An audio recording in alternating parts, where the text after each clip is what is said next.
আমার বরং যাওয়াই উচিত, আমার বরং যাওয়াই ভালো, আমি না গিয়ে পারি না, আমি না গিয়ে পারলাম না। এই ধরনের এক্সপ্রেশন কিভাবে আমরা স্পিকিং এ ব্যবহার করব সেই সম্পর্কে আজকে আমরা জানব।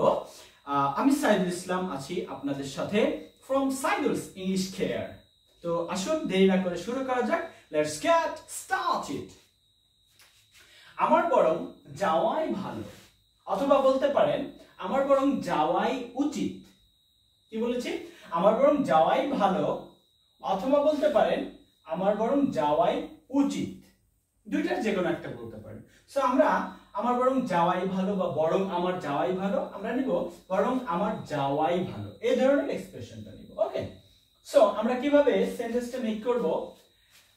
প্রথমে আপনারা সাবজেক্টটা ব্যবহার করবেন, অর্থাৎ যে ব্যক্তির যাওয়া ভালো সেটা আমরা সেই ব্যক্তিকে এখানে আগে নিয়ে আসবো। অর্থাৎ যদি আমি হই সেক্ষেত্রে আই, তুমি হলে সেক্ষেত্রে ইউ, তোমরা হলে সেক্ষেত্রে দে ইউ, তারা হলে সেক্ষেত্রে দে।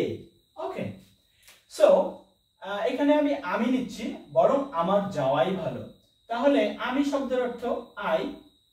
ওকে, কারণ আমার যাওয়াই ভালো, এই আই অর্থ আমার, এই কথাটা এক্সপ্রেশনটা এখানে আসে আর কি।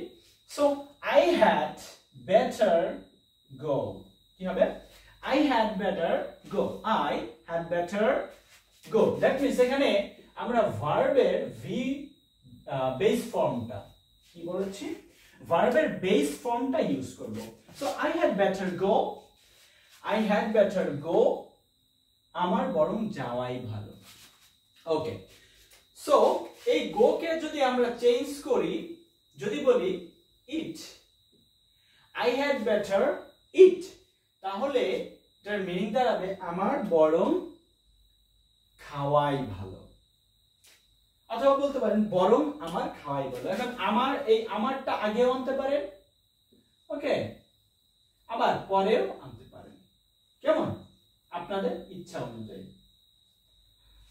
আচ্ছা, তাহলে যদি বলে আমার বরং খেলাই ভালো, তাহলে I had better play, আমার বরং বইটি পড়াই ভালো, I had better read the book, I had better read the book. ওকে, যদি আমরা বলি যে আমার বরং ঢাকা যাওয়াই ভালো, তাহলে হবে I had better go to Dhaka, অথবা আমরা বলতে পারি had better এর পরিবর্তে আমরা বলতে পারি would rather। কি? would rather। so I would rather go, বরং আমার যাওয়াই ভালো। I would rather eat, বরং আমার খাওয়াই ভালো। I would rather play, বরং আমার খেলাই ভালো। I would rather read, বরং আমার পড়াই ভালো। আশা করি আপনারা বুঝতে পেরেছেন। এবার নতুন যে পরের যে এক্সপ্রেশনটা সেটা হলো, আমি আবার বলছি এটা স্পিকিং এ অত্যন্ত গুরুত্বপূর্ণ। এই স্ট্রাকচার তিনটি আমরা চাইলে এখন থেকে স্পিকিং এ এই ব্যাপারটা কথা বলার সময় আমরা এই স্ট্রাকচার মেনটেন করে কথা বলবো ইনশাআল্লাহ। সো ক্যানট বাট, অর্থাৎ কোনো কাজ না করে পারি না, কোনো কাজ না করে পারি না। আমি অনেক সময় বলে থাকি বা আমরা অনেক সময় বলে থাকি আমি ভাত না খেয়ে পারি না, আমি পুকুরে সাঁতার না কেটে পারি না, আমি ক্রিকেট না খেলে পারি না, আমি সকালবেলা না দৌড়িয়ে পারি না। সো এই এক্সপ্রেশনটা আমরা কিভাবে ব্যবহার করব? প্রথম কথা হলো আমি না গিয়ে পারি না, আমি পারি না, আমি পারি না হলো I cannot। কোথাও কোনো কাজ না করে পারেন না, সেক্ষেত্রে আসবে একটা বাট, I cannot but। তারপরে আমরা ভার্বের বেস ফর্মটা দিয়ে দিব, ভার্বের বেস ফর্ম, তার মানে কোনো চেঞ্জ হবে না। গো হইলে গো, ইট হইলে ইট, সাবজেক্ট যেই হোক না কেন। ওকে, so I cannot but go, I cannot but go, আমি না গিয়ে পারি না। এবার যদি বলি আমি না খেয়ে পারি না, তাহলে I cannot but eat, I cannot but eat, আমি না খেয়ে পারি না। এবার যদি বলি যে আমি ইংরেজি না পড়ে পারি না, এখানে পড়া মিন্স শেখা, না শিখে পারি না, আমি ইংরেজি না শিখে পারি না।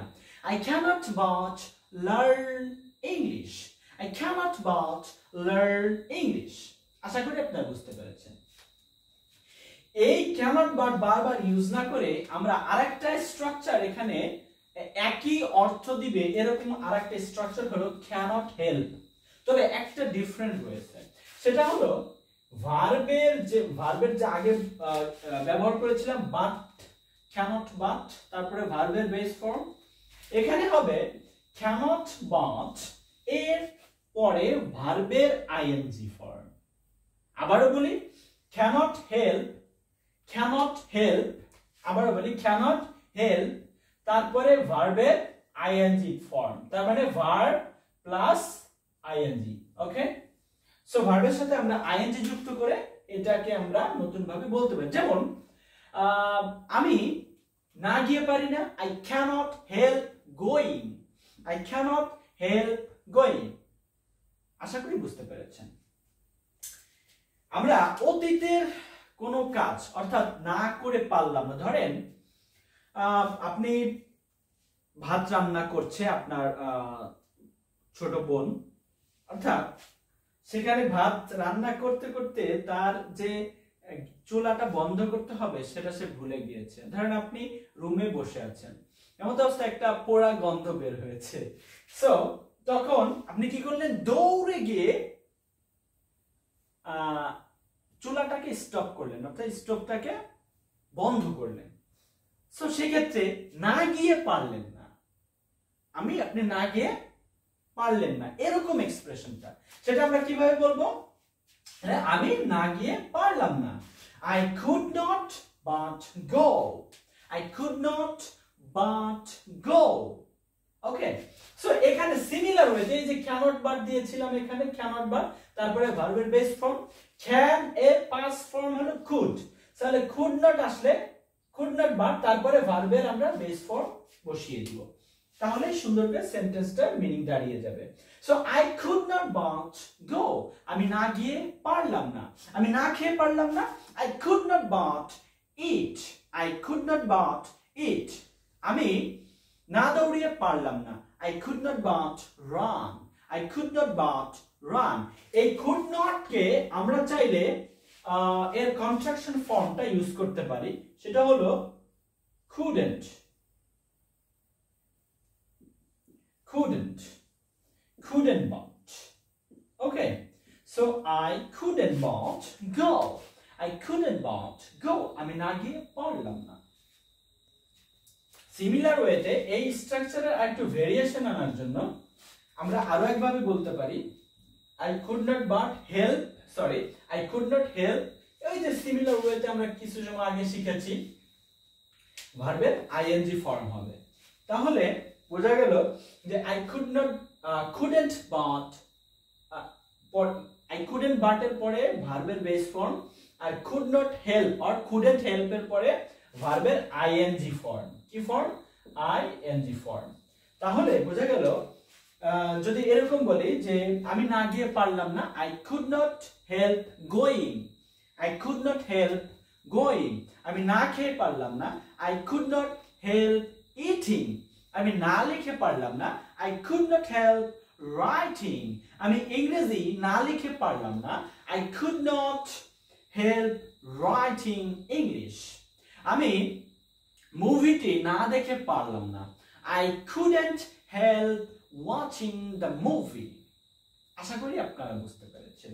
সো এভাবে করে আমরা রাইটিং এ এবং স্পিকিং এ এই কথাগুলো, এই এক্সপ্রেশনটাকে ইউজ করে আমাদের স্পিকিং লেভেলটাকে আরো সুন্দর করতে পারি। সো প্রতিনিয়ত before the mirror, right, you have to practice a lot। Okay, so প্রতিনিয়ত যদি আপনি প্র্যাকটিস করে যান এই এক্সপ্রেশনটা ইউজ করে, এই স্ট্রাকচার ইউজ করে, তাহলে আশা করি আপনারা স্পিকিং এ অনেক অনেক ভালো করতে পারবেন।